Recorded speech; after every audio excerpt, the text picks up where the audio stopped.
Po sikur një nga perandorët më të mëdhenj në histori të kishte rënjë shqiptare? Për dekada me radhë, ky pretendim ka ndezur debate të zjarrta mes historianëve, studiuesve dhe adhuruesve të historisë. Disa e quajnë një mit patriotik, të tjerë besojnë se pas dokumenteve të harruara fshihet një histori që nuk është treguar kur plotësisht. Por ku mbaron legjenda dhe ku fillon e vërteta? Napoleon Bonaparte është emri që ndryshoi fatin e Evropës. Ai pushtoi mbretëri, rrëzoi perandori dhe krijoi një trashëgimi që vazhdon të studiohet edhe sot. Megjithatë, përtej betejave dhe lavdisë së tij, ekziston një pyetje që rikthehet vazhdimisht. A kishte ai ndonjë lidhje me shqiptarët? Në këtë dokumentar nuk do të përsërisim mite apo legjenda si fakte. Do të ndjekim gjurmët e familjes Bonaparte, do të shqyrtojmë dokumentet historike, migrimet e arbërorëve në Itali dhe teoritë që kanë lindur ndër shekuj. Do të zbulojmë pse ka autor që e lidhi Napoleonin me shqiptarët, çfarë thon historianët modern dhe cilat prova ekzistojnë në të vërtetë. Në fund të këtij udhëtimi historik, mund të zbuloni se historia është shumë më interesante se sa vetë legjenda. Sepse ndonjëherë e vërteta nuk është ajo që dëshirojmë të dëgjojmë, por ajo që mund të provohet. Qëndroni deri në fund, sepse do të analizojmë çdo argument, çdo dokument të njohur dhe çdo pretendim që është përdorur për të mbështetur teorinë e origjinës shqiptare të Napoleon Bonapartit. Nga Korsika në zemër të debatit historik. Për të kuptuar pse emri Napoleon Bonapartit është lidhur her pas here me shqiptarët, duhet të kthehemi shumë kohë përpara se ai të bëjë perandori që tronditi Evropën. Historia nuk fillon në fushat e betejës së Austerlitzit apo Waterloos, ajo nis në një ishull të vogël mes mesdheut, Korsik. Napoleoni lindi më 15 gusht 1769 në qytetin Ajaccio. Vetëm pak muaj pasi Korsika kishte kaluar nga kontrolli i Republikës së Gjenovës në atë të Francës. Familja e tij, Bonaparte, ishte pjesë e fisnikërisë së vogël vendase. Babai i tij, Carlo Bonaparte, ishte jurist dhe përfaqësues politik, ndërsa nëna, Letizia Ramolino, njihej për karakterin e saj të fortë dhe disiplinën me të cilën rriti fëmijët.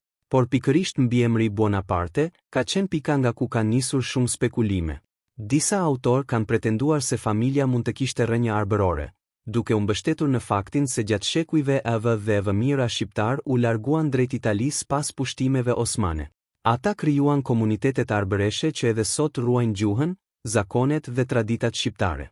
Ky është një fakt historik i padiskutueshëm.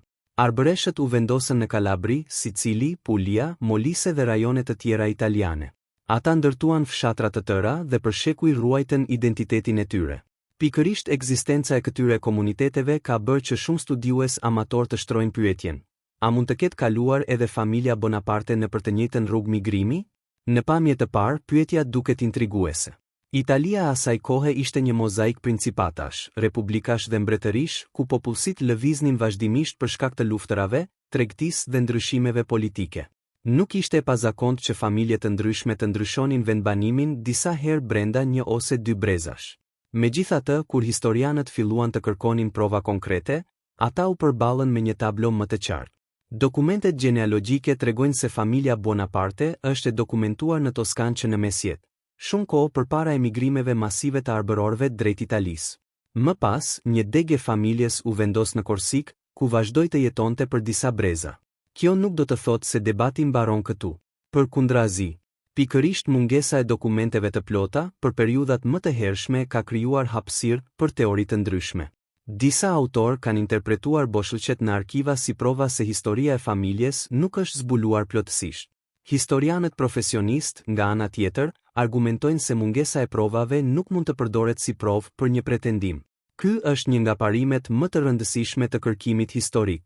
Historia nuk ndërtohet mbi dëshirat apo krenarin kombëtare, por mbi dokumente, burime të verifikueshme dhe analiza kritike.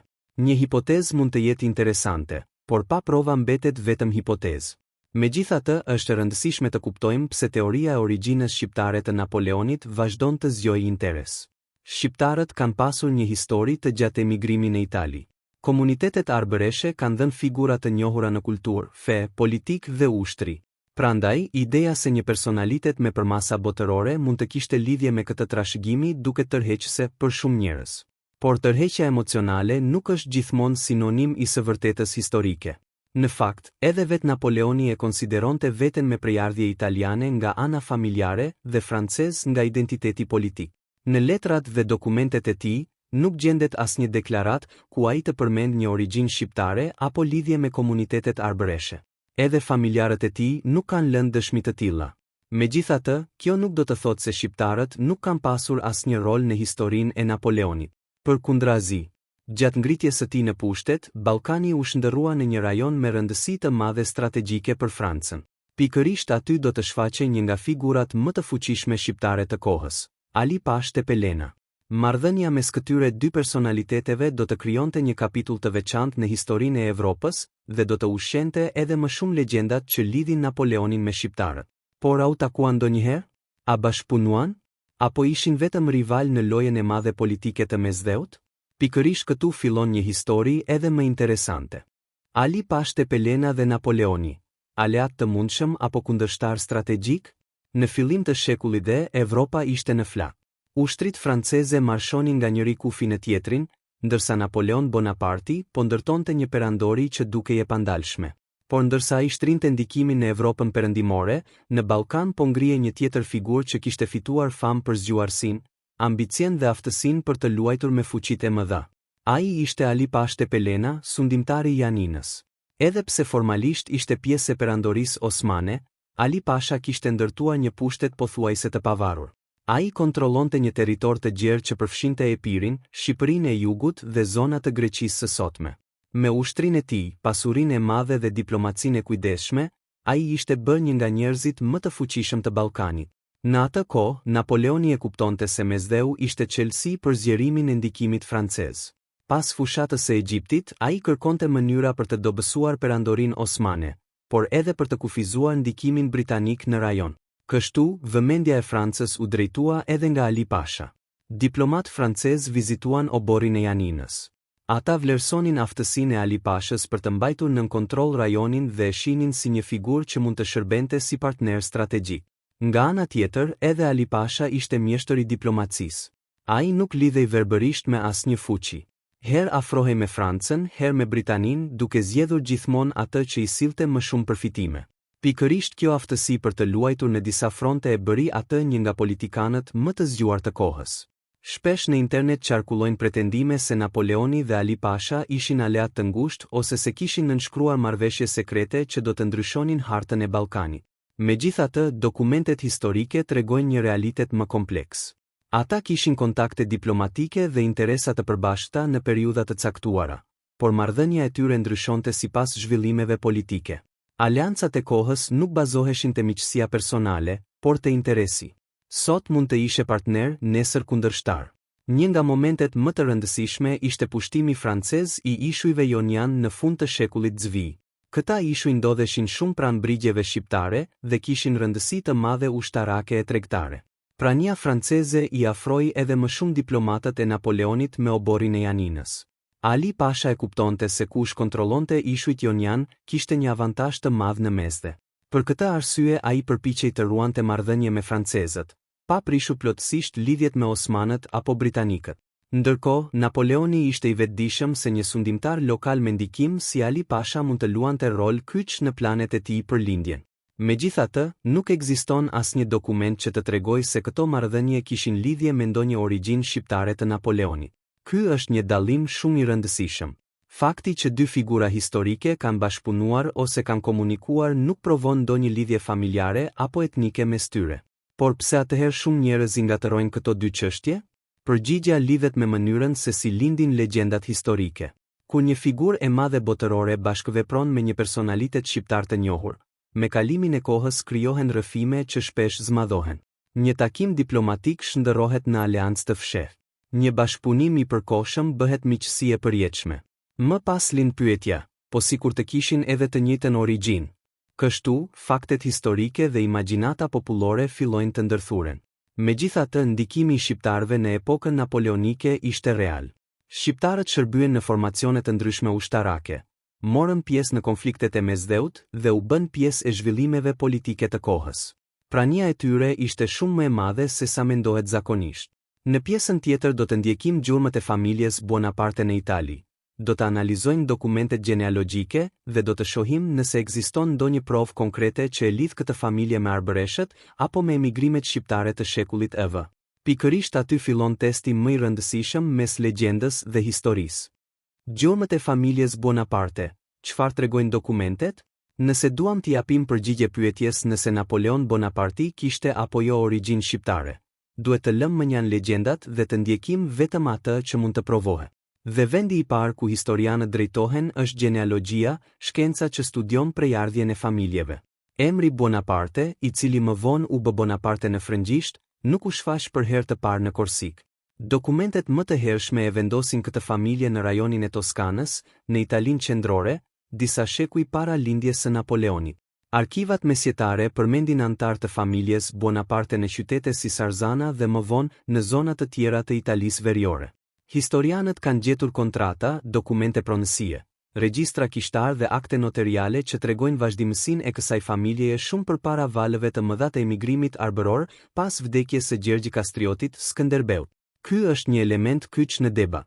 Nëse familja Bonaparte dokumentohet në Itali përpara mbërritjes së shumicës së kolonive arbëreshe, atëherë teoria se ajo ishte një familje shqiptare e larguar nga Ballkani bëhet shumë më e vështirë për t'u mbështetur me prova.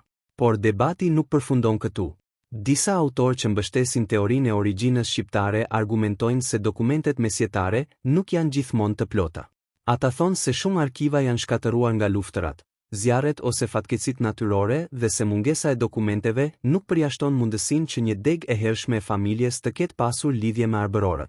Ky është një argument që dëgjohet shpesh në historinë mesjetare. Megjithatë, historianët profesionistë përgjigjen se kërkimi shkencor nuk funksionon mbi mundësi hipotetike. Një pretendim historik kërkon prova konkrete. Dokumente, regjistra, letra, testamente ose dëshmi bashkëkohore. Deri më sot, nuk është zbuluar asnjë dokument i tillë që ta lidh drejt për drejt familjen Bonaparte me një prejardhje shqiptare. Një tjetër element që ka ushqyer spekulimet është vetë Korsika. Ky ishull ka qenë për shekuj një pikë takimi mes popujve të mesdheut. Tregtar, ushtar, marinar dhe familje nga Italia, Greqia, Dalmacia dhe Ballkani kalonin vazhdimisht nëpër portet e tij. Prandaj disa autorë kanë sugjeruar se përzierjet etnike mund të kenë qenë më të zakonshme se sa tregojnë dokumentet. Edhe kjo është një mundësi teorike. Por, edhe në këtë rast, mungojnë provat që ta lidhin konkretisht familjen e Napoleonit me ndonjë komunitet shqiptar ose arbëresh. Një argument tjetër që përdoret shpesh është fakti se arbëreshët kanë dhënë shumë figura të njohura në Itali. Ata ruajtën gjuhën shqipe për më shumë se 5 shekuj, ndërtuan kisha sipas ritit bizantin, krijuan shkolla dhe morën pjesë aktive në jetën politike e kulturore italiane. Kjo është plotësisht e vërtetë. Por fakti që arbëreshët kanë qenë një komunitet i rëndësishëm nuk do të thotë automatikisht se çdo familje fisnike italiane kishte prejardhje arbërore. Në histori, lidhjet duhet të provohen njëra pas tjetrës. Është interesante se as kundërshtarët politik të Napoleonit nuk përdorën kur një pretendim për origjinën e tij shqiptare.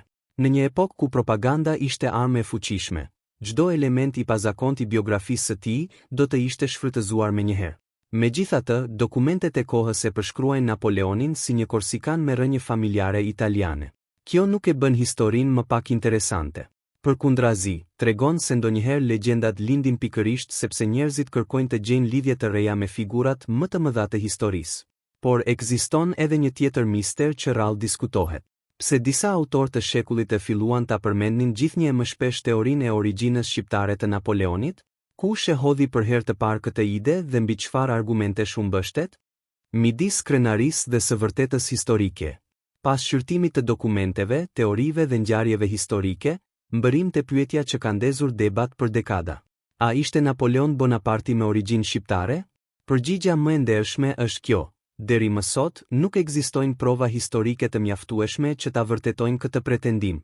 Dokumentet gjenealogjike e lidhin familjen Bonaparte me Italinë mesjetare dhe më pas me Korsikën. Asnjë arkiv i njohur, asnjë regjistër kishtar dhe asnjë dëshmi e drejtë për drejtë nuk tregon se familja e Napoleonit kishte prejardhje shqiptare ose arbëreshe. Kjo nuk do të thotë se teoria është krijuar pa asnjë arsye. Ajo lindi sepse historia e mesdheut është jashtëzakonisht e ndërlikuar. Për shekuj me radhë, popujt kanë lëvizur, janë përzierë dhe kanë krijuar lidhje kulturore e familjare që shpesh janë të vështira për t'u rindërtuar plotësisht.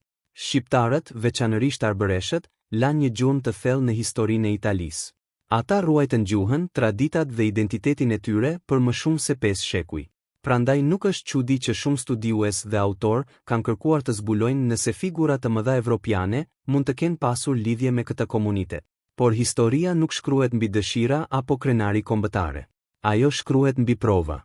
Dhe pikërisht këtu qëndron dallimi mes një hipoteze interesante dhe një fakti historik. Megjithatë, ekziston një e vërtetë që nuk ka nevojë për legjenda. Napoleoni pati kontakte të rëndësishme me shqiptarët e kohës së tij. Ai u përball me ndikimin e Ali Pasha Tepelenës në Ballkan, diplomacia franceze bashkëpunoi me figura shqiptare dhe shumë shqiptar morën pjesë në ushtrit dhe ngjarjet që formësuan epokën napoleonike. Këto janë fakte të dokumentuara dhe përbëjnë një kapitull të rëndësishëm të historisë sonë. Ndoshta nuk kemi nevojë ta quajmë Napoleonin shqiptar për të vlerësuar rolin që shqiptarët kanë luajtur në historinë evropiane. Historia jonë është e pasur me figura të jashtëzakonshme që kanë ndikuar në fatet e kontinenteve dhe nuk ka nevojë të mbështetet mbi pretendime të paprovuara. Në fund, pyetja nuk është vetëm nëse Napoleoni ishte shqiptar. Pyetja është se sa të gatshëm jemi të dallojmë legjendën nga e vërteta. Sepse vetëm duke u mbështetur te faktet mund ta kuptojmë historinë ashtu siç ka qenë në të vërtetë. Nëse ju pëlqeu ky dokumentar dhe dëshironi të zbuloni histori të tjera të debatueshme, mistere të së kaluarës dhe personazhe që kanë ndryshuar botën, mos harroni të pëlqeni videon, të abonoheni në kanal dhe të aktivizoni njoftimet. Shkruani edhe mendimin tuaj në komente. A mendoni se një ditë mund të zbulohen prova të reja, apo kjo teori do të mbetet përgjithmonë një legjendë historike?